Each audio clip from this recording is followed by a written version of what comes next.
Good morning, good evening, good afternoon, folks. It's the one and only V The Guerrilla coming to you live on this edition of CUSS With GUS. And folks, you don't need, if you don't know who he is the silver-tongued Grecian. He is the most prolific social commentator of our generation, the one and only Gus Demos. And you can find him over at perpetualassets.com. Perpetualassets.com. Don't let your 401k become a 101k. Grab your financial life by the balls, or in this case, the huevos, and go to perpetualassets.com. Get a hold of Gus, and he will show you the way. And with that being said, I want to thank also Cowboy for working this airwaves, making sure the broadcast coming out crispy and clean. Live from Buenos Aires, Argentina, the one and only Gustavo. Good morning, buddy. I've returned. Oh, you returned. You're back in Yes, I am back. Fucking brutal 10-hour flight. The baby just losing her fucking mind the whole time. So no, dude, it was nonstop till the middle of the night. Like, and you feel bad for the other people on the plane and shit. Like, but what the fuck can I do? Like, just pick her up and walk up and down the aisle. Oh, on that, dude, I probably slept 3 minutes, and then we got in, and then you're going through customs, and I gotta be in the system because they never ask my girl anything, but they always start asking me fucking questions like, "What do you do for a living? What do you come back with?" And I'm like, "What the fuck?" Like it's like 5:30 in the fucking morning, and this cocksucker is like trying to give me an inquisition. He goes, "Do you have any?" He's like, "Do you have any tobacco or alcohol with you?" I'm like, "Yeah, a half pack of smokes." Like, are we fucking done here? Like, it's just fucking whatever. And again, I don't know if it's because I've exited the country so many times the last 2 years, or if I'm in some crypto gun owner database or something. Who the fuck? Yeah, it's always some customs and immigration are always a bitch coming back, and then you get the rental car, and then you drive home 2 hours to Naples. Then the house was completely unorganized and a chaos, and then you have to return the rental. Whatever. Bottom line is, it was no sleep until 6 p.m. that night, and then I went into a fucking 12-hour hibernation coma. But yeah, and then today, forgive the tardiness, but I had to go look at a couple different office spaces this morning. So you said it's shutting up shop in Naples? Yeah, bro. At the end of the day, come visit you, bro. I need to head down there. It's a little hot until this July. There's no way to bullshit. It's similar to Chicago being too brutal. Yeah. 3 months out of the year. Florida's too fucking brutal 3 months of the year. It starts getting nice again. September, October, whatever. By October through March is incredible. I mean, that's fucking the shit. But sure. July, June, fucking brutal. And August, brutal. Totally brutal. Yeah, that's like you're just running from air conditioning to air conditioning. Oh, dude, I try to explain to people, it's similar to people who live in Arizona or Nevada. Like they hibernate indoors for 3 months. I mean, it's 110 degrees out. So yeah, the office wasn't only setting up shop. It was I am simply incapable of taking client calls when a baby loses their fucking mind. Like, you just can't do it. You can't. If someone's, this may shock you, but if someone's trying to make a fucking $1 million trade, they really don't give a fuck if the baby's screaming. So I fought it. I fought it as long as I can, because there's nothing better than making money in your fucking underwear.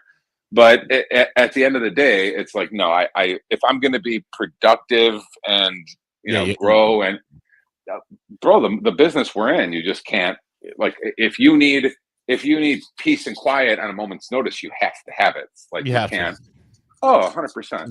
You have to, or you got to build a new addition to your house or something, or an isolate. Well, an isolate something. But the issue is, even if between the baby and the pets and everything else, it's like, I just gotta get the fuck out of here. It's like, it's 8 hours a day and get productive. I was so used to being alone and peace and quiet for so many years that, again, it is what it is. But like I said, the business we're in, you never know when volatility is going to strike. Yep. And when volatility strikes, that's when we get busy. Exactly. You and I are in the same business, man. That's what we tell people all the time. People always ask us, "Hey, what do we do?" I'm like, and we're both like, "Yeah, we're in the chaos business." Truthfully, our my busiest year in existence was 2020. Yeah. You know, You were ranking in the fucking 2020s, bro. Oh, dude, I didn't get to enjoy it because I was fucking condo, like a fucking sardine. But it was. I thought this summer was going to be slow too. I was mistaken. As long, like I said, as long as there's chaos, we're okay. Yeah. Volatility is our friend. Complacency is created from when things are linear, then people get complacent. There's no urgency. No but when urgency. things. No, on the sell or buy side, it doesn't matter. But when there's chaos, you either have fear or greed on both sides, and that's when we start. And I think women, again, I'll be honest, I think women are more likely to want to turn off the phone and not do business, after 6 p.m. or on Saturday and Sunday. I was telling the story to some relatives in Argentina. I was cranking out work emails on a Saturday or Sunday night or something. And they're like, all right, put away the computer, stop talking about money, blah, blah, blah. And I'm like, what the fuck? And I reminded them of this story. I'm like, 12 years ago when I was starting out, a wife that was involved in the company was saying, oh, why are you answering the phone? It's a Saturday. I'm like, bitch, we're eating tuna out of a fucking can right now, trying to start this company up. The person on the other end of the phone might be trying to give you $1 million, and because you want to enjoy a beer in peace, you're not going to answer the fucking so. From my standpoint, dude, call me crazy. Like, this is the way I was raised. This is the way my father was, my grandfather was. Like, business is fucking business. I don't give a fuck. Business, brother. Again, there's a fine line between taking a God, what movie is that? When Mr. and Mrs. Smith, when Brad Pitt and Angelina Jolie, and Vince Vaughn looks at his beeper or text, and it says, "I don't get out of bed for anything less than $1 million," something like that. But so I'm not saying you're taking a Karen customer service call on a Sunday at 10 p.m. But if it's a fucking client, an investor, or whatever, I'm taking that fuck. I don't give a fuck. Like, no, you have to. You're on the call. You got to take the call, man. 100%. Dude, the business is a priority. I mean, that's the bottom fucking line. People, I think if I had to rate, maybe other people disagree out there, but in our, again, we're not running a roof cleaning business or a car wash business. We handle people's money. So if I had to put myself in the client's mind, I would assume number one is the fiduciary responsibility. Okay, this guy's not going to run off with my shit. Sure. So that's number one. Like, is this trustworthy? Is this a Ponzi guy? Is this a fucking thief? That's probably what's the first priority going through the client's mind. Right underneath that is, can I get a hold of this motherfucker? So if I wire this fucking cocksucker $500,000, $2 million, and I need to reach him, can I reach him? Or is he gonna, is he playing with his balls at Starbucks, flirting with a? So you have to be accessible. Like, it's just the fucking truth of the matter.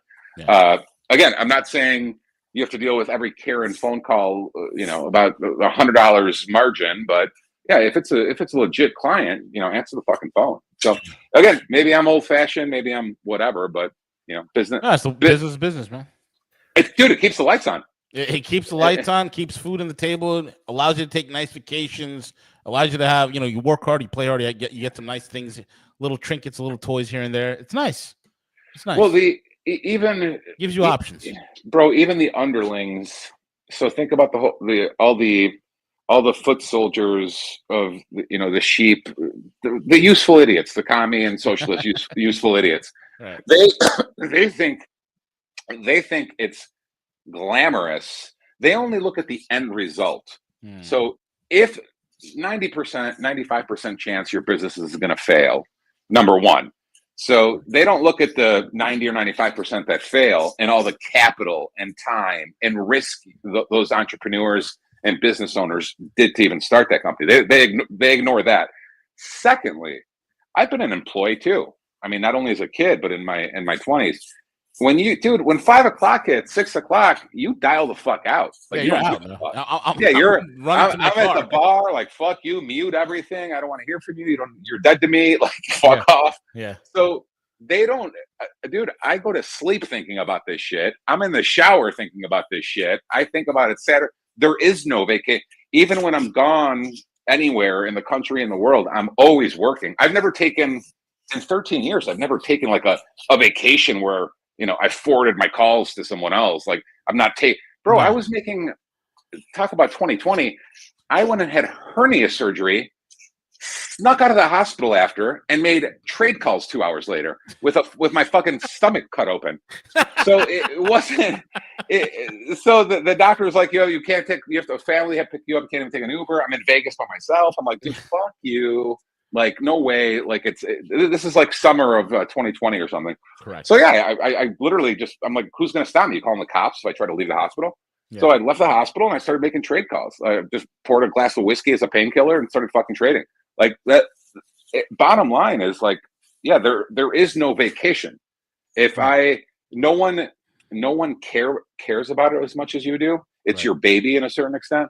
Mm-hmm. And again, that's what the zombie foot soldiers will never understand. They chose a life path of security, the security of not having to deal with the headaches. Right. And that's the illusion right there. There is no security in a job. Well, not only is there no security, but like you don't get there. They always argue the boss doesn't care about them. The boss doesn't care about them. At the same time, like they don't care about the boss either. Like, it's like, if you're not losing sleep over, you know, the headaches and bullshit and the lawyers and the regulators and the CPAs and all this fucking bullshit we deal with on a daily basis, like the IT shit, whatever, the banking, dude, it never stops. So it's fine, but again, that to encapsulate the whole thing back to the beginning, it's not easy and it's not for everyone. I mean, if you're not ready to make certain, you know, lifestyle sacrifices, then it's not for you. No, but yeah, there's not a moment even on vacation where it's like I've never taken a vacation where I did not at least do some work. The problem is saying you just have to. And it's only the most critical, most pertinent stuff. I got a client, got to do a multi-million-dollar deal with. Yeah, you're gonna wait until I get back in 10 days. No, dude, he might tell you to go fuck yourself. Yeah, no, you fucking crazy or what? No, at the end of the day, in the modern age where we have the flexibility, even when a client is joking with me and they're like, "Oh, you're in Argentina. Oh, you're in Greece. Oh, I'm like, yeah, but I'm on the phone with you right now. Like, I'm working. Like, it's. And I often joke, like, the only downside of Europe is, you know, the clients in the United States aren't done yet. While you're drinking your wine at the Pantheon at 10 p.m. Drunk, like people in New York and Chicago are still trying to buy shit. Yep. Like, so it's, again, it's easy. It's not easy to do because it was a major point of friction, even Argentina. Like, I'm like, you get an Airbnb or something, and I'm trying to take client calls. I'm trying to do interviews. I'm trying to work. And you know, the family's trying to have a vacation. Right. So is there some friction? Sure. But at the end of the day, the work pays for the vacation, right? Exactly. So if we have to delay, when we're eating empanadas this afternoon, so be it. It's not terribly urgent. You know, so. Again, to each their own. Those who choose the other path, you know, it is what it is. You know, quick jump in here, guys. On security, that's very like weak-minded, very leftist, and they will give up their freedom to have an illusion of security in all ways. So it just fits right in. That is the thing, right? It's like it doesn't matter. Again, we could use profession, vocation, the job scenario. You could use COVID as another example. You could do. It's all about the illusion. Oh, the big daddy government's going to help me. Oh, yeah. Like, so it's this false illusion where some of us are like, I don't need anything from anyone. Fuck you. Like, I don't need your protection. I don't need your fucking help. I don't need shit from you. Those of us who have that mindset aren't only freedom minded, but we're very sensitive to parasitic behavior. So if you're fiercely independent, professionally and politically, etc., then you are very sensitive to when people are, sucking your energy, sucking your resources, sucking your time, sucking your money. You're cognizant of it because that's valuable to you. You don't ask anything of anyone, but you're constantly being drained of resources. Again, it's not for everyone. I understand, but they can't acknowledge where we can acknowledge their what drives them psychologically. They can't acknowledge what drives us. I think the fairy tale they try teaching school kids is, these are greedy capitalist, like hoarding, greedy capitalist, whatever. Yes. It's like, dude, bro, when you're anyone who's actually done it knows this. If you don't come from money, if you're not old money, trust fund money, whatever, like, and you're starting from scratch, it's a fucking struggle. The first couple years are fucking hell. Like, not only financially, but you're putting in fucking 16, 18-hour days. Like, you're, and not earning any income. Like, you're working for free, taking a risk with whatever savings you were able to scrap together in your 20s. Like, so no, it's not easy. But we do it because the real reason I did it, and I can't speak to everyone, including you guys, but the real reason I did it is I got tired, really tired in my 20s of being forced to pretend to be a retard. So I don't know if that makes sense or not. That makes sense. I had to do it in childhood, in school, because the teachers have ultimate authority over you.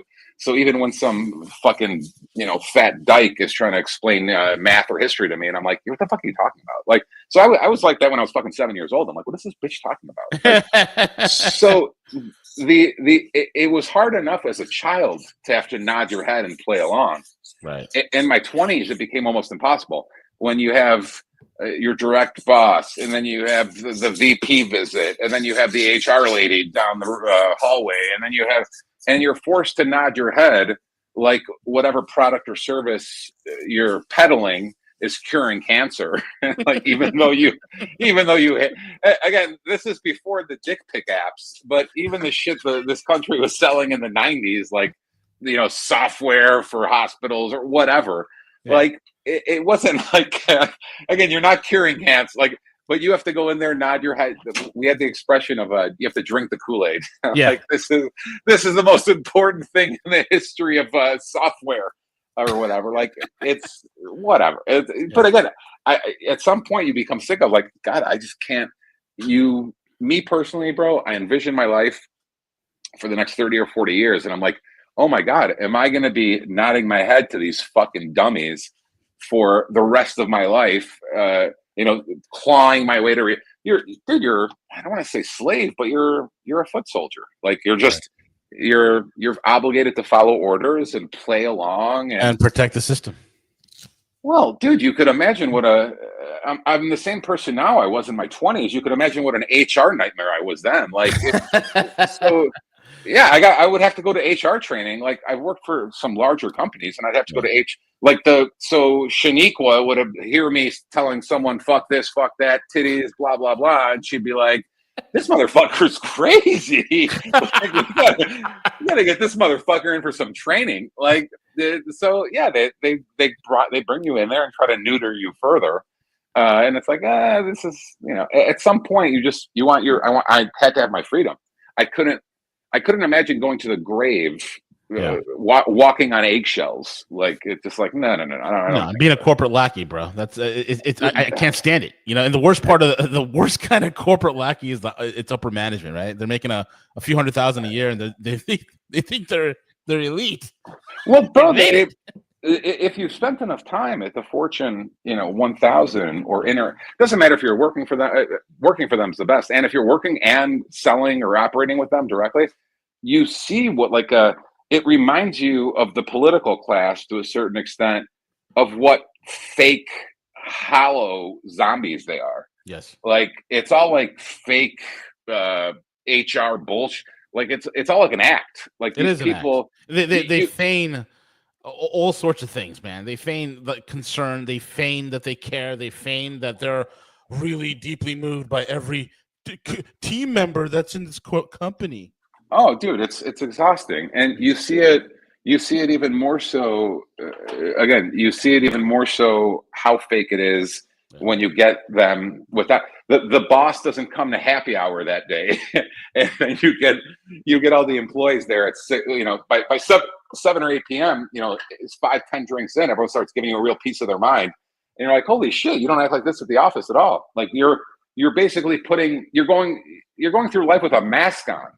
Like it's all like fake because you have to. Like you have this job and you can't go in and tell these people what you really think, and they're two totally different people. You see it in some men too who are total cucks. The way they have two personalities, one in front of the wife and one in front of just their friends. Like so, I often tell people are like, God, where was I? I was speaking somewhere. I think it was Freedom Fest. The year was in South Dakota, and some cute little old lady came up to me and she's like, "You should tone down the profanity." And I'm like, "Yeah." I'm like, "This is the way I talk to my priest too." So I'm like, it really doesn't fucking matter. And I'm like, if this is the big concern you have, we've already lost. They're chopping off kids' genitals, and me dropping F-bombs is offending you. Like you've already lost the plot here, honey. Like it's the dude. As Mark Twain said, like if you don't lie, you don't have to remember anything. So I prefer just being one person with my mom, with clients, with you guys, with my woman, with my daughter. Like I'm just one person. Like you take or leave. Like take it or leave it. Fuck off. Right. Like it is what it is. Right. And that way. Again, but I observe these people. It doesn't matter if it's professional, romantic, or social, and they have like different personalities. And I'm like, fuck, I can't live that way. Like it's no fucking way.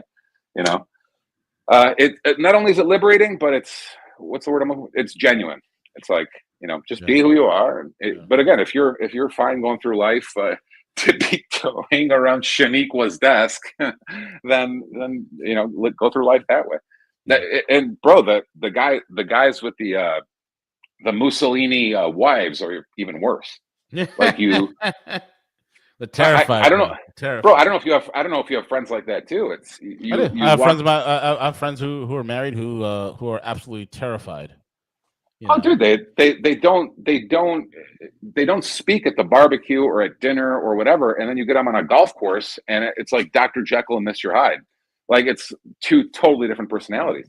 And I'm like, God damn, you have to, every time you're in your own house, you have to walk on eggshells and act this way. And then I don't get to see the real you until we get the fuck away from your boss. Mussolina. Mussolina. The Attila the Hun. No, dude, it is what it is. I could never live that way, but to each their own. But it's almost a good example of the way society has changed, and the cuckness, the tolerance, the what people put up with, and it's like it explains a lot. If I've told you numerous times, if you would have took me in a time machine to 2015 and explained this is what the country is going to put up with, this event, that event, this event, I'd be like, no fucking way. This is John Wayne's America. This is fucking Clint Eastwood's America. Nah, not anymore. That's all bullshit. That's way fucking gone.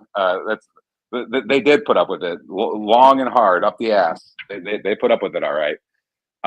I don't know if you saw, there was recently, it was two fucking homos. One of them's a registered sex offender. Yep. And they were able to. I had the article pulled up. My God, I'll just let me give it to Cowboy. Cowboy, here's the article if you want to pull it up. Yeah, go ahead, Gus. No, but doesn't. What kind of civilization? What kind of society puts up with that? Allows that? Not only allows it, but puts up with it. Like, and the worst part is these two fuckers. Every month they were kissing. This is disgusting, dude. They're like kissing this little boy every month. Hey, Cowboy, could you pull it up? I gave you the link. It's too, God, it almost leaves me speechless. Right. It's two fat fucking homos. Yeah, One of them is a fucking sex offender. A registered sex offender, correct. And they're And allowed to adopt. they were able to get a fucking baby? Yeah. Like, what the fuck? If you scroll down, you can see the video of them kissing the kid every month. Oh. Every month they kiss the kid. Every month. Oh. But they purchased the baby? How do you purchase a baby? That doesn't sound right. Surrogacy, man. They went through surrogacy or some shit like that, and they got the kid. And there's been several cases of this where you got these, two, gay guys. Which I'm not saying every gay guy's like this at all, but what I'm saying is like, dude, it's like this guy's like a registered sex offender.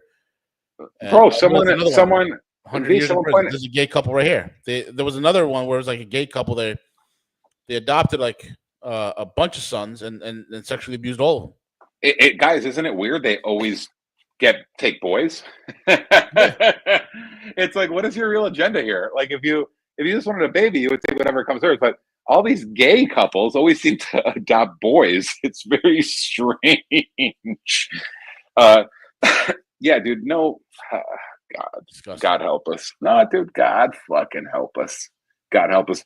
And if in the course of this dialogue, if we go too far in our disdain or acknowledgement of evil that it is, they would sue us or prosecute us or whatever. Oh, like can you imagine how it is being in the UK?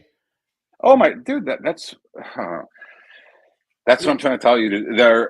We might be fighting for, again, I don't want to be blackpilled again, but how do you say you're on the side of righteousness or morals or ethics when you can't even, you speak up about it and they, you get a knock at the door from the fucking, the West has been completely usurped. I mean, that's just the bottom fucking line. It's been completely usurped. It's been completely ransacked, man. I just saw there was this PJW clip. Did you see this Paul Joseph Watson clip from the other day? I have not. Okay, I'll show you, man. And this is like insane. Like, we all know about knife crimes that are happening in the UK. It's like it's through the roof, right? And they just did one where was it? No. I think it's called Modernity. That's his other channel. It's over here. Okay, yeah, here it is. Cowboy, bring this up. I'll share it, and then this is like a little quick 2-minute thing. You just put the link in the prep. Oh, there it is. Yeah, share the screen. Watch this, bro. This is like insane. Now, Europe opened the floodgates and allowed the barbarians to come in. Of course. Military age men with no job, no prospects, no understanding of the culture, no command of the language, nothing. And no future prospect of a job. And tens of millions of them have flooded Europe. UK is fallen. France is gone. Spain is gone. They're right now in the middle of a civil war. Okay? Pretty much. It's erupting there. Portugal's sacked. Italy's holding on by a thread. Right? Greece is holding on by a thread. And now watch what the UK police does. Where if you post something naughty, something that's not nice, Gus, that's not nice. If you say something like, maybe these migrants are a bit of a problem, you're going to jail. Now watch this. This is ridiculous. With policing in the United Kingdom. In Manchester, their knife crime rate is 6 times higher than it was just a decade ago. This is what the typical knife crime perpetrator looks like. Helen Mongine, 18, and Zach Morris, 17, used machetes to attack Mr. Senghor. Zarve Forrester, 20, had gone to attack him, but after the sound of the gunshot, quickly made off. And this is who just got arrested by armed police. Looks like Frodo. It looks like Frodo from Lord of the Rings. They arrested Frodo. They arrested Frodo. Yeah. Help me, Samwise Gamgee. He didn't have the ring to disappear, bro. He couldn't get out of the UK. Offensive weapon. 35-year-old Samuel Rowe, a theatre manager. of course Samuel he's a made theatre the manager. mistake of walking back home from his garden allotment, carrying a trug of vegetables and gardening tools strapped to his belt. Send in the SWAT team. I just heard shouting behind me and then 2 armed officers shouting at me to drop the knife. And then they turned me around, pushed me up against my house, cuffed me, and then they arrested me, put me in the back of the van. Wow, talk about overreaction. Not like he sent a mean tweet, is it? I kept explaining that they're gardening tools. None of the blades were on show. I said that I don't leave the tools at my allotment because it's not secure. People can break into the allotments and easily get into your shed in 5 minutes. They were just constantly not listening. But instead of acknowledging their utter stupidity, the cops doubled down, subjecting Rowe to a Kafkaesque interrogation about whether he had autism or had been in the army. They also apparently didn't even know what an allotment was, having been denied proper legal counsel. He eventually had to accept a conditional caution just to get out of the police station. Samuel's future employment is now at risk because the caution will be a permanent black mark on his record. Manchester is a literal cesspit of brazen, broad daylight criminality. It has a more severe crime rate than even London. Machete attacks are commonplace. They all wear the same look at Look me. at that I'm machete, obviously a dude. violent criminal roadman black uniform, even at the height of summer. And yet the police have somehow lost the ability to profile people. Are they arresting effete-looking middle-class allotment gardeners to try and equalize the ethnicity crime stats or something? The actual hardened criminals have no fear of the police whatsoever, while law-abiding allotment man can't even carry his garden tools home without being subjected to an armed raid. There you go. And there's several stories like that where lady right now is facing 20 years behind bars in the UK because she said something negative about the immigration policies of the country. Dude, that is not where I want us to head. But when you have a problem where if you are a flood victim in Texas and you have to sign a paperwork saying that you pledge loyalty to Israel in order for you to get aid, that's a problem, bro. Well, it's beyond a problem because, I mean, at some point, so that, bro, this plays out, the way I see it, it plays out one of two ways, and the way they prefer is linear. So they've done a hell of a job the last 10 years, just, slowly grinding the West. I mean, we complain in the US a lot, but Europe's even fucking worse. Where again they were SWAT teaming people for having calls or video conferences during COVID saying, do we really need to wear masks?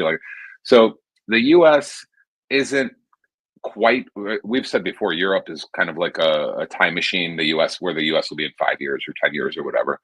But they've done such a good job that there's only, the way I see it, there's 2 debates left. There's, number one, there's the romantic side of it where this is our home. We fight tooth and nail to the end, no matter what. We're not going anywhere. Fuck these people. We'll turn it around. So it's people who say, I was born and raised here. This is my dirt. I'm not, lots of people fall in that camp, and I empathize with it. It's, there's a temptation to stand strong, not abandon our home, our dirt, our countries. I understand all that. The other side of the debate is, what if this is just an inevitability of cyclical empire, right? So you could stand tooth and nail. It doesn't matter if it was the fall of Greece or Persia or Rome or the Byzantine Empire, or all these places have risen and fell before. So my question is very simple. You could stay, fight, push no matter what. That's one scenario. It's a very admirable position. It's kind of a warrior mindset meets you want to romanticize that will come out on top. I understand all that.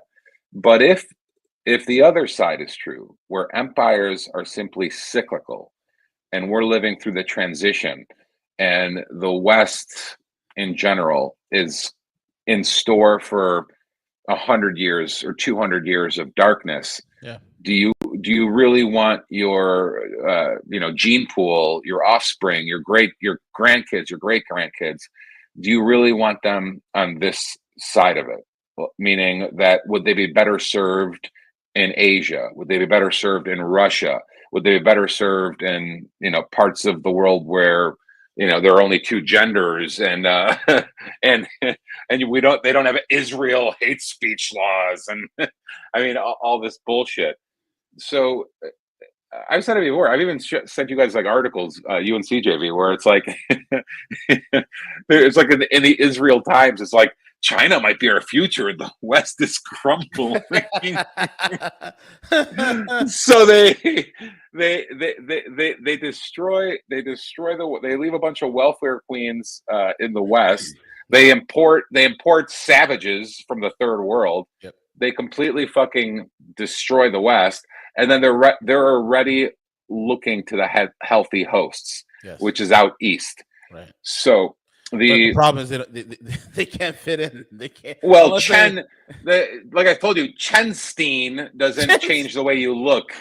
So they can change their last names all they want when they enter into Thailand or China or Vietnam or Korea. It doesn't change the way they look. The Asians know they're outsiders. Yep. So yeah, where Shapiro Steen works in America or Germany or wherever, it doesn't really work in China.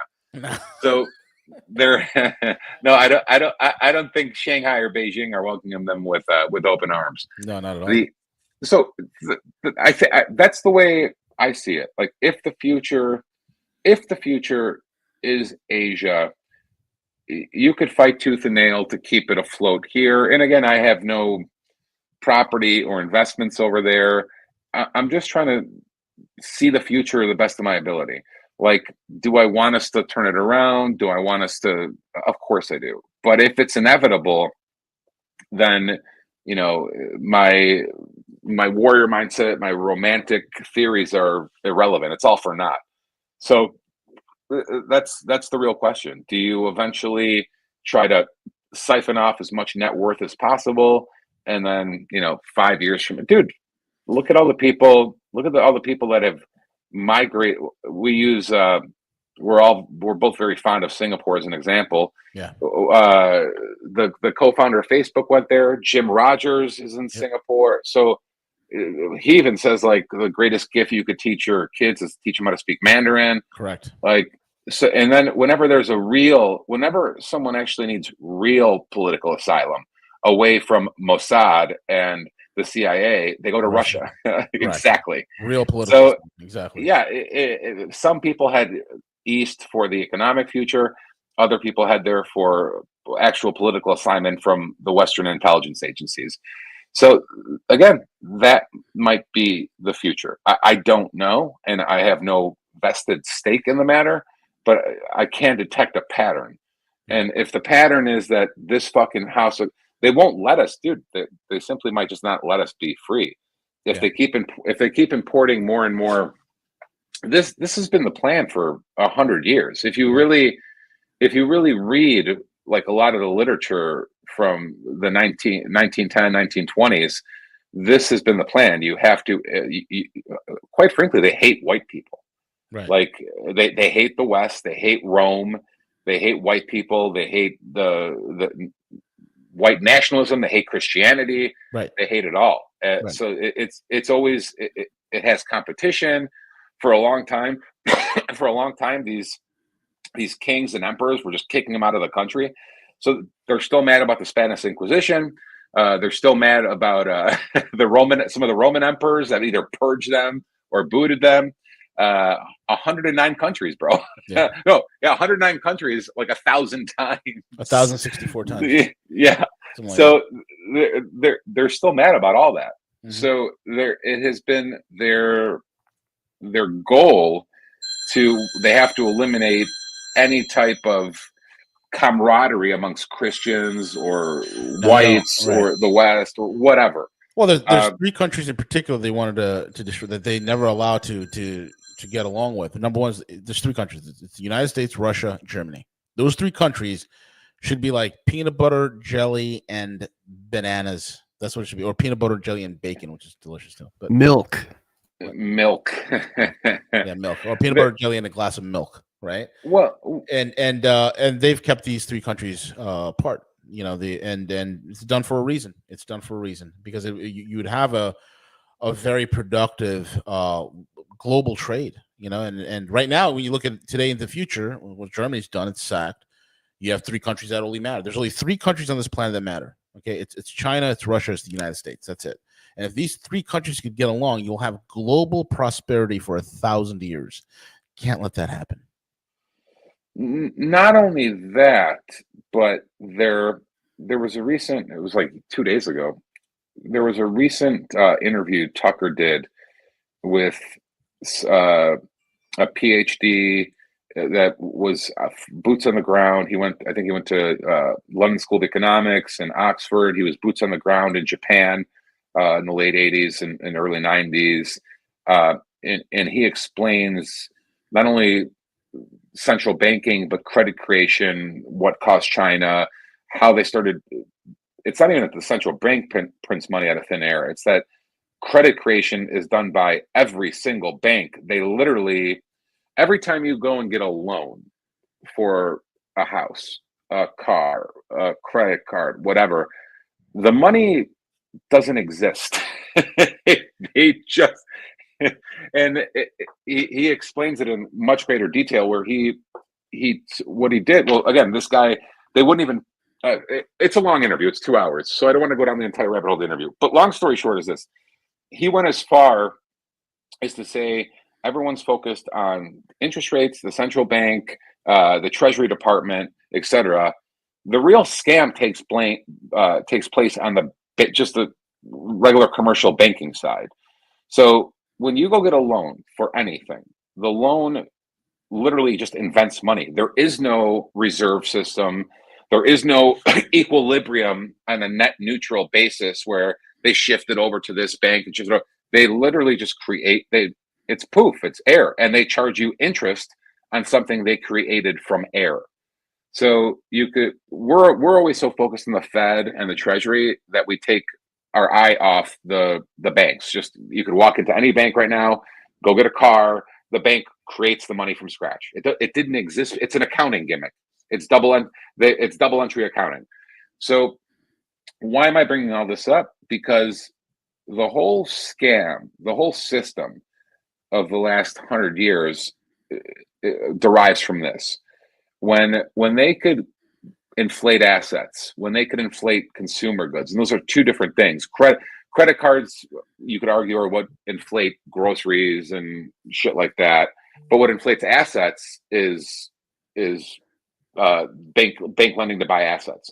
Right. So and they again, without going down the rabbit hole, if you take away the credit creation from scratch, if you take away no transparency, like their books are held private, you can't even see who gets what rate based on what, the whole thing collapses, brother. Like the whole system is really based on usury out of something they print out of thin air. It's a wonderful system. The philosophical idea behind it, most people don't realize it is the philosopher's stone. That's exactly, they they're always trying to create gold from nothing, from base metals, and they couldn't do it. But this, they gave people the impression that a piece of paper, an IOU, is as valuable as gold. It's in fact more valuable than gold. That he even goes down that road. He goes down the fact that this all started from.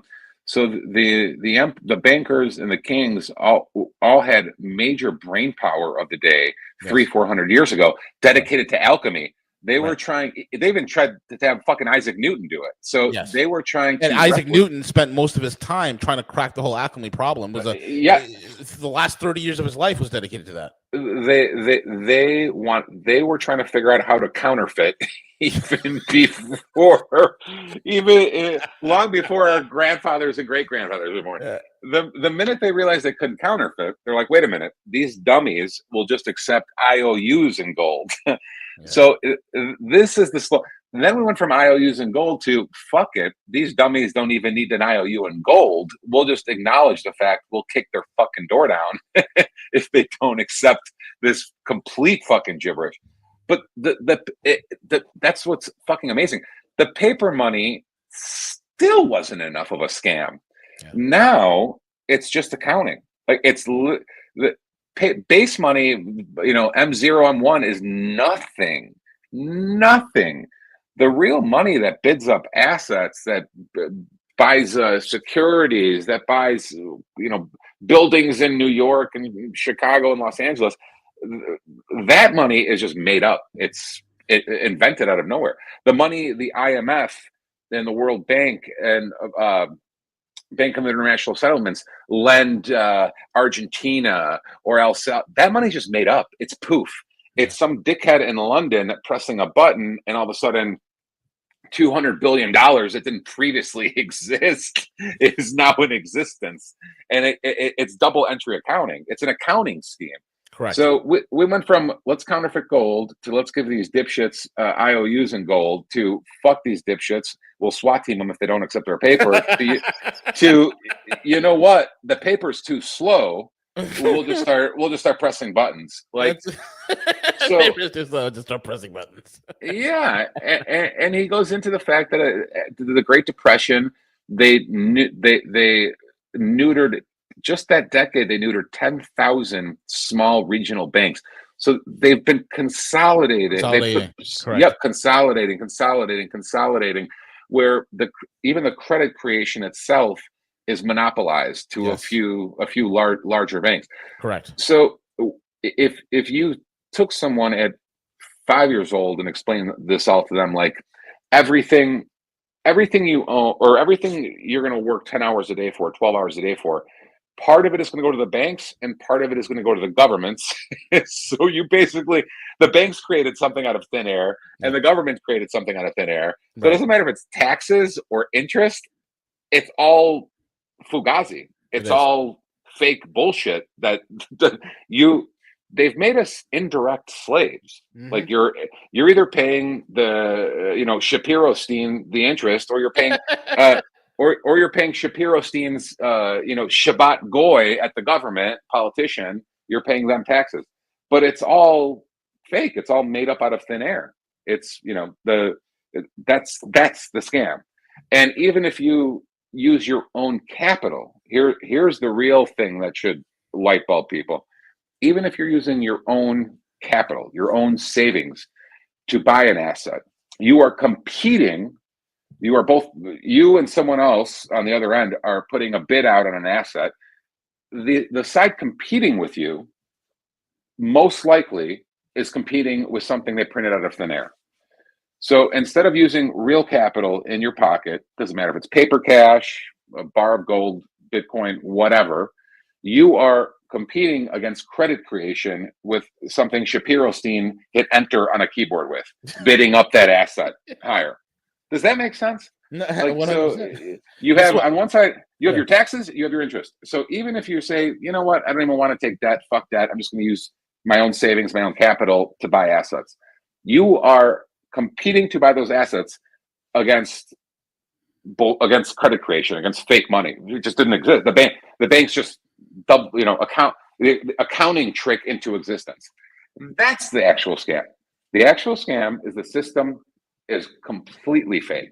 Everything is fucking fake, and the assets, they're your best chance to protect yourself from the system, but they're artificially inflated through credit creation. That's the real thing to get your head around. You're like, wait a minute, they could just create money. Not only the government and Fed, but just every bank can create money out of thin air. That's exactly what the fuck I'm telling you. Right. And and what drew him to that conclusion is the bank. Hold on, I got a package. Go ahead. Keep going. Of course, the Bank of Japan. All these economists from all over the world were trying to figure out the correlation between real estate values in Japan and this 20-year recession that wouldn't end, and blah blah blah. And he goes, the one thing they were never focused on was the credit creation of the actual banks. Like if you take that into the equation, suddenly all the models make sense. The models didn't previously make sense. Everyone was dumbfounded. How is this happening? We don't understand, blah, blah, blah. But if you take credit creation of the bank, it explains everything. the inflation, the deflation, the run to liquidity, etc., everything starts to make sense. And again, the consolidation of power into a few banks, once you could start to destroy those smaller commercial banks. That's the meat and potatoes operation side of the matrix. We're always focused on, the matrix is knowing the Fed's privately owned. The matrix is knowing these banking families. The real matrix is knowing how the engine of the system runs. That is the engine. They make us slaves through money they created out of thin air. But further up the food chain, they make entire nations slaves with money they created out of thin air. So they've done this all over the world, in Asia, in Central America, and South America. They'll go in with their bank and they'll create shit out of thin air, and they'll say, you're all debt slaves for the next 20 years. And then we'll start taking your real assets. Then we're going to take your water supply. Then we're going to take your land. Then we're going to take all your oil. Then so with shit they printed out of thin air by pressing the enter button on the computer, they literally are just fucking grabbing shit, real shit. Yeah. And that's the scam. I love one of my favorite quotes, Gus. It's one I had on my email when I would send it on one of my emails. It's a quote from Josiah Stamp, and Josiah Stamp was the head of the Bank of England back in, I think, the 30s and into the 40s and stuff, or actually in the 20s and 30s, excuse me. And Josiah Stamp said it so perfectly. He said, "Banking was conceived in iniquity and born in sin." And he hit the nail on the head with that phrase. I love that phrase so much. I keep it as one of my favorite quotes. And it's so true, man, because, and here's the thing, is when we started central banking and the devil known as fractional reserve lending, you take it even further to the absolute super demon, which is derivatives, which allows not only financialization of whatever instruments traded on Wall Street, but allows the very financialization of countries, states, towns, courts, you name it. Like, most people don't even realize this. You get a parking ticket, or you have some sort of a ticket or a fine against you. There's two numbers to it. One is that you have the docket number, then there's also another trade financial number. This is also the reason why your local town or municipality has a DUNS number. You can look it up on Dun and Bradstreet, right? So the 16-digit number on every case, you punch it into a trading computer, like a Bloomberg terminal and whatnot. You can actually see the fucking thing traded as part of a derivative package. It's no bullshit, dude. This is the ultimate con. It is the ultimate scam. Dude, the complexities of the system are there intentionally to not understand, so that the average person cannot understand the fraud of it all. So it's complicated by design. I mean, if you think about it, there's no need for a Federal Reserve with all these different branches made up of shareholders. It's complicated by design. It's not, the complexity is what is able to keep the public, in a state of ignorance, so to speak. Right. Where even now you're going down the path of them bundling securities into derivatives that no one really knows what's in the derivative. It's a bundled gibberish. It's by design. The complexity is, if they make shit complicated enough, it's harder for us to unravel what an absolute fraud it all is. Again, there has to be some point where it ends. The question is, does it end quietly where everyone's further zombified, or does it end with economic catastrophe, where everyone stops participating? Again, I hate to keep bringing up Argentina. It's just that I've spent a lot of time there the last couple of years, and even last month. It's that they don't play along anymore. Like, the system showed them there was a collapse. It wasn't linear. In 2001, there was a collapse, and where they just seized everything. They seized securities, they seized bank accounts, they seized safety deposit boxes. They've done it in other places in the world too. There was a collapse. They call it the year of 5 presidents or something. Yeah. One of the presidents escaped via helicopter on a roof. And I think his son is dating Shakira or something, or Shakira's like, yes, something like that. Became Shakira. They got married for a while. Yeah, something like that. Yeah.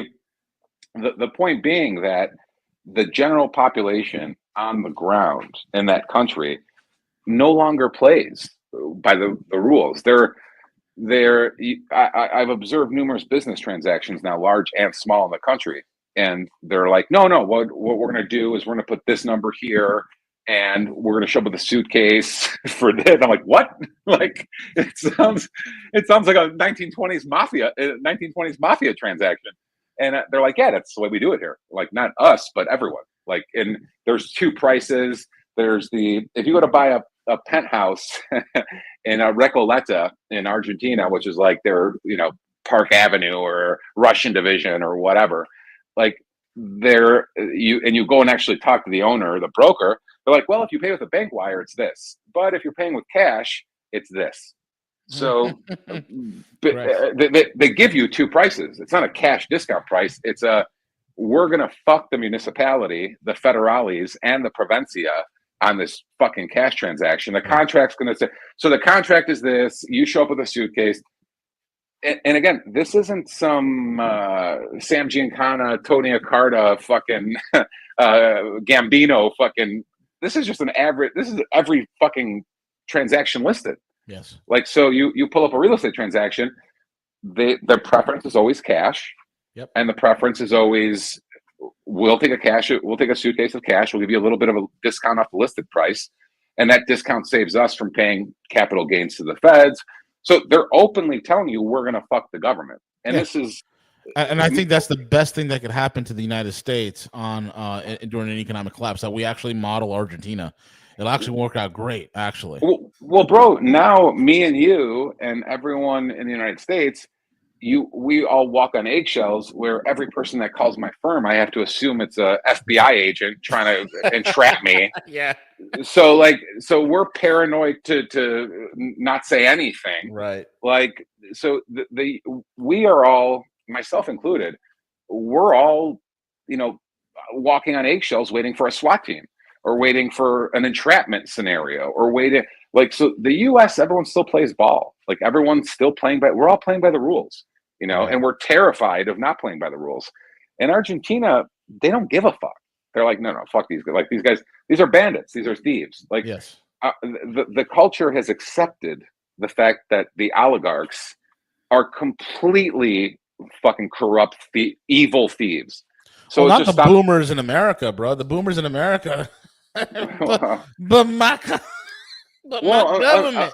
Bro, imagine going in New York or Chicago to meet a home seller and saying, yeah, well, actually, I know you have it listed for 1.5. I'm going to give you $1 million cash, and the contract's going to say 500,000. And the guy'd be like, are you an FBI agent? Yeah. Like, what the fuck are you talking about? I've known you for 10 minutes, and you're openly talking like this. Like, who the fuck? So again, they don't.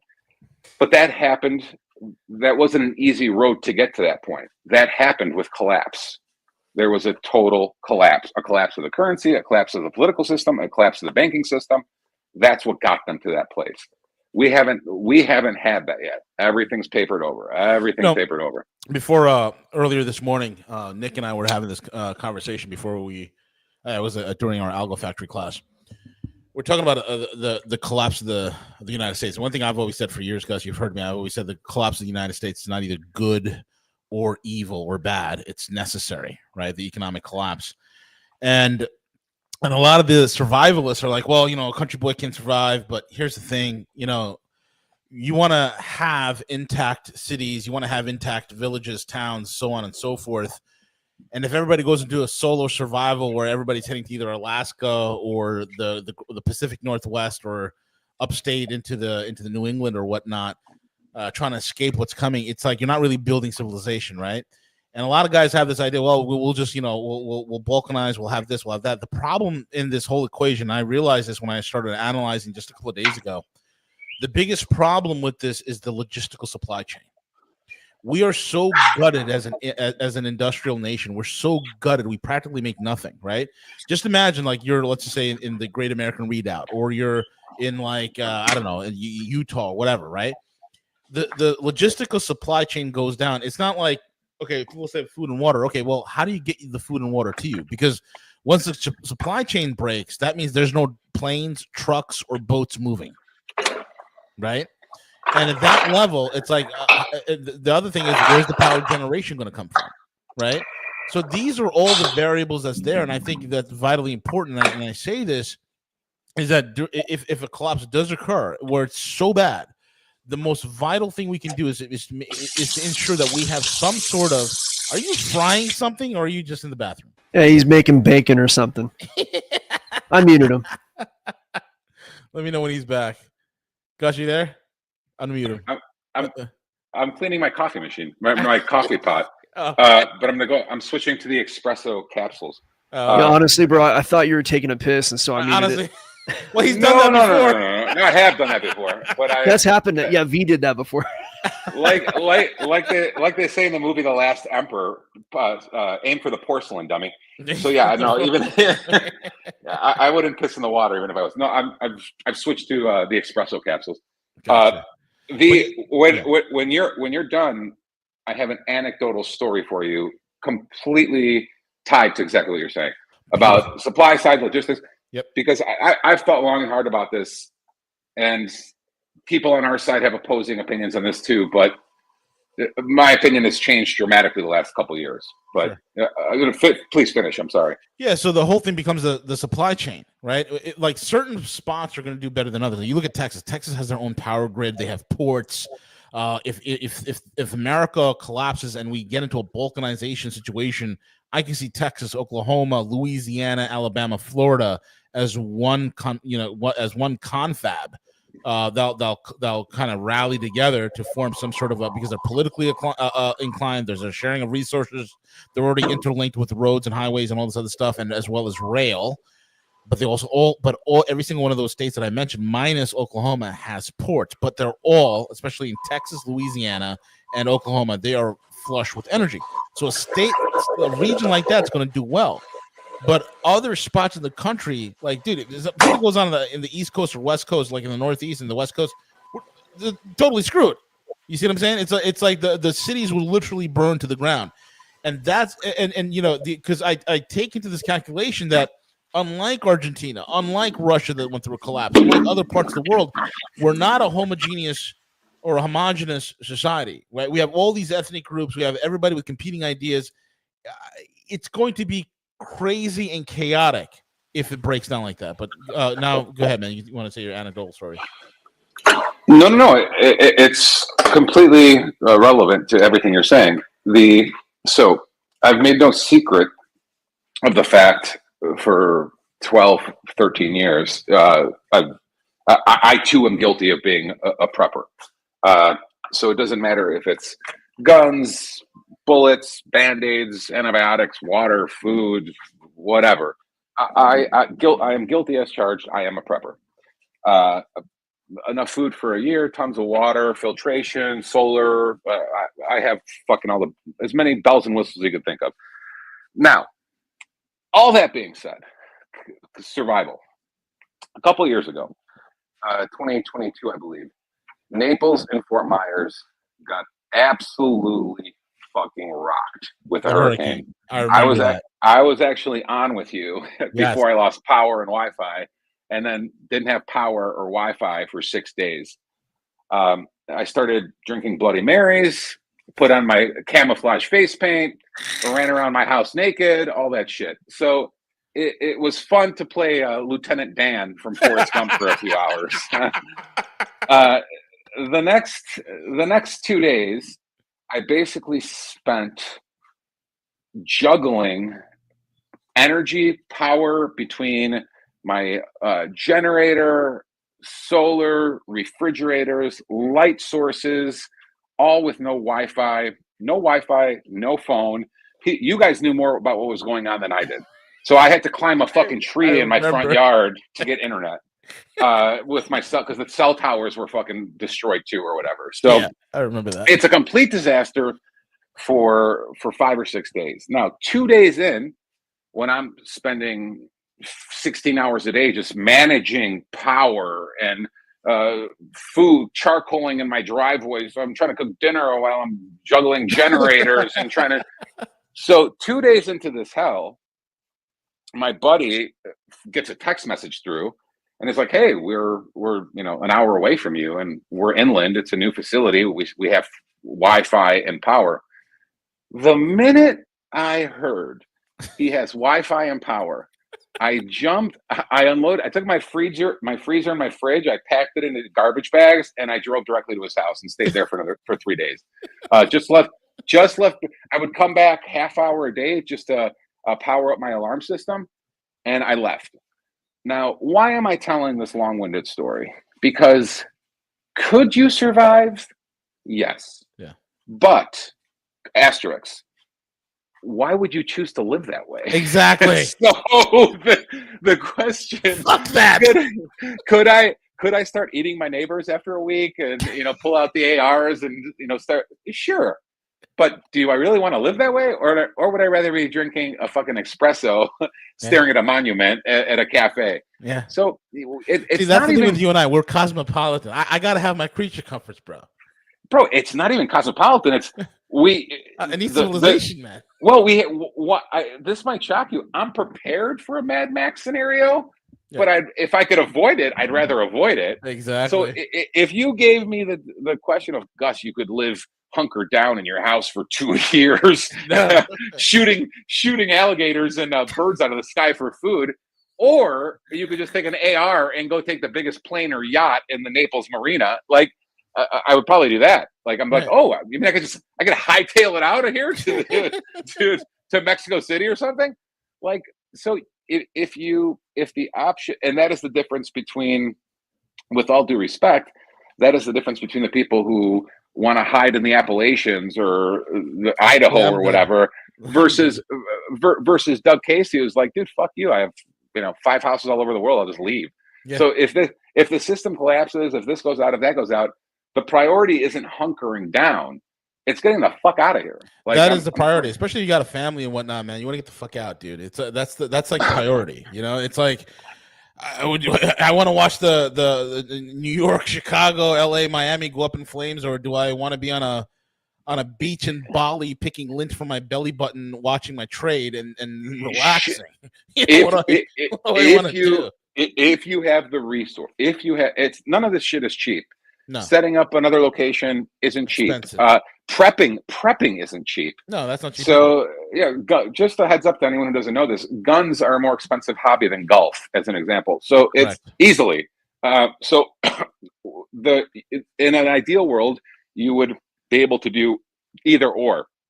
If you can't get the fuck out of Dodge, if you can't get a fucking plane, train, boat, car to normal civilization again. You should be able to hunker down. You should be able to start a fire. You should be able to shoot a gun. You should be able to fish. You should be able to filter water. You should be able to do all these things. Is that your preferred life forever? Fuck no, absolutely. I thought about it. I'm like, what would I run out of first, cigarettes or toilet paper? Like, eventually, I'm going to become real agitated about something. So if you could avoid it and you have the resources to go, you go. Just like I said, the minute I saw Wi-Fi and electricity, I was fucking gone. I'm like, oh my God, I could get on me. I could actually talk to people again. Like, yeah, it's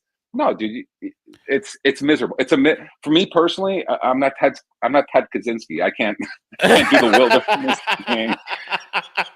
For all of you that can, God bless you, but it's not for me.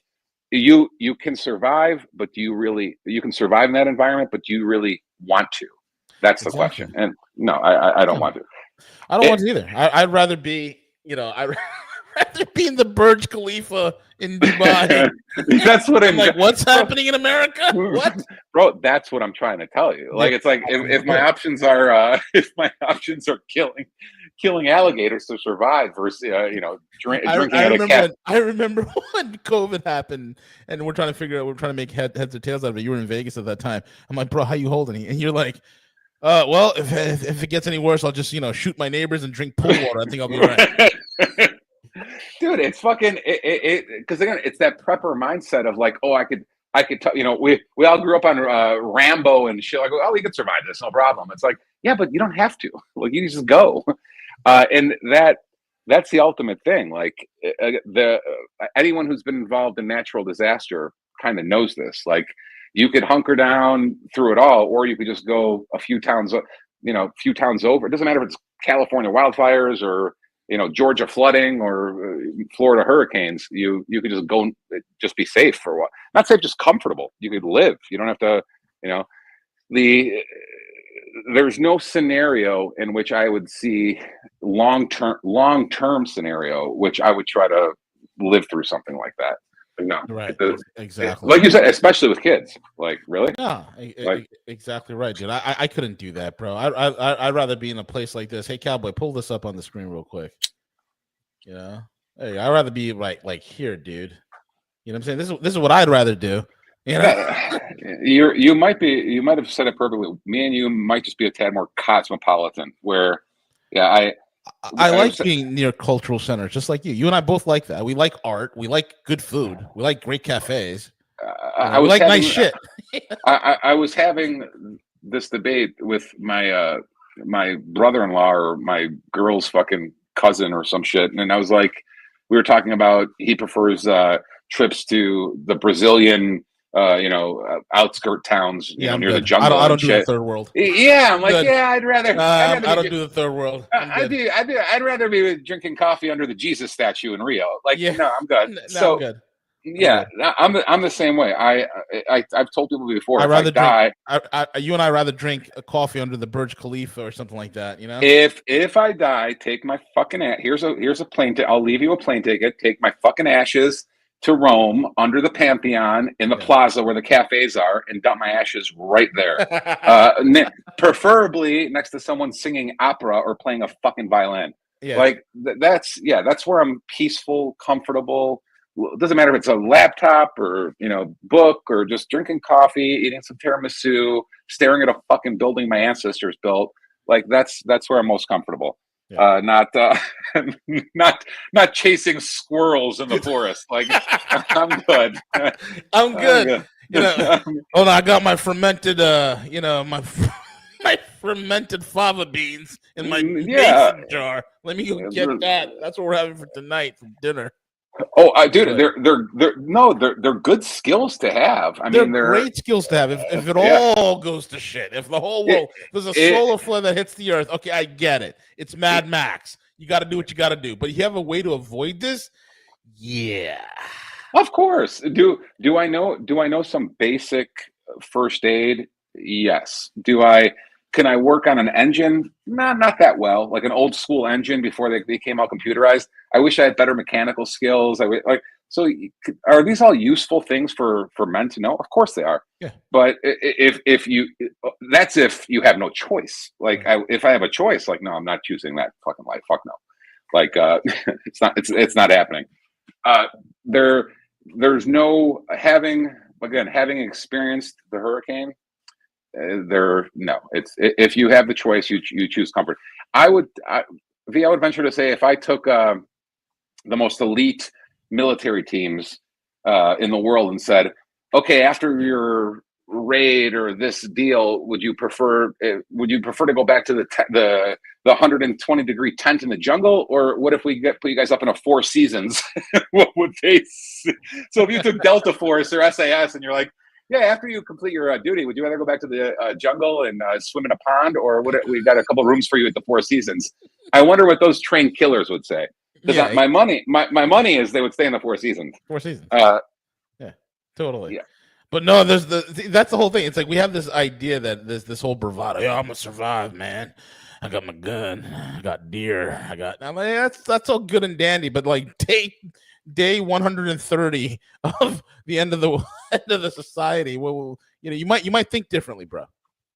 Like I said, there's, if some people are into that. I've never been one of those people who, loves going camping and all that kind of shit. I But hate camping.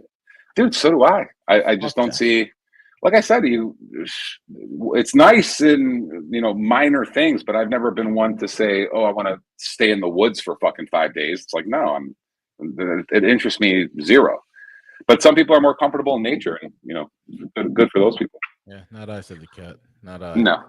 I need to be near a Ritz-Carlton and Rolex dealership. So there you go, baby. which for those of you who don't travel as much, this is a little piece of advice for you. If you're going to a new city, anywhere in the world, if you're uncertain about stay, you could always tell by where the hotels and the Rolex dealerships are. Bingo. And right behind those where the Mercedes or BMW dealerships are. Bingo. So it doesn't matter where in the world. It could be London, could be Dubai, could be Singapore, could be Rome, could be Chicago. This doesn't matter. Yep. Pull up Four Seasons, Ritz-Carlton, Rolex, blah, blah, blah. And they'll say, oh, that's the nice neighborhood. That's the area you want to stay. Yeah, of course. I mean, that's the same thing, brother. Dude, it always tells you when someone always tells you. Oh, there's a Porsche dealer here. Oh, there's a Ferrari, a Lambo dealer. Oh, okay, yeah. Cool. Oh, what do you know? It's a block from the Ritz-Carlton. It's 2 blocks from the Rolex store. There's a Rolex store. There's an AP outlet. There's an AP dealer there. There's a Paddock dealer. Okay, that's the place to stay. That's where you're going to be safe, and that's where the wealthy tourists go. And yeah, the country, the city and country are irrelevant. It could be fucking Bangkok. It could be fucking Rome. Irrelevant. That's where you're going to find the money, and you're going to be safe. 100%. So. Very well said, Gustavo. Always entertaining, man. Thank you for showing up today, and thank you for joining us, man. And folks, pleasure as always, gentlemen. Absolutely. And guys, you can get hold of Gus, perpetualassets.com, and also check out the link as well. We are giving away a free algorithm if you want to join Algo Factory. Use the algorithm. Be part of the dynamic trading community over at algofactory.tech. And again, Gus Demos, perpetualassets.com. Don't let your 401k become a 101k. Grab your financial life by the balls. With that being said, we're over and out. Take it away, Cowboy.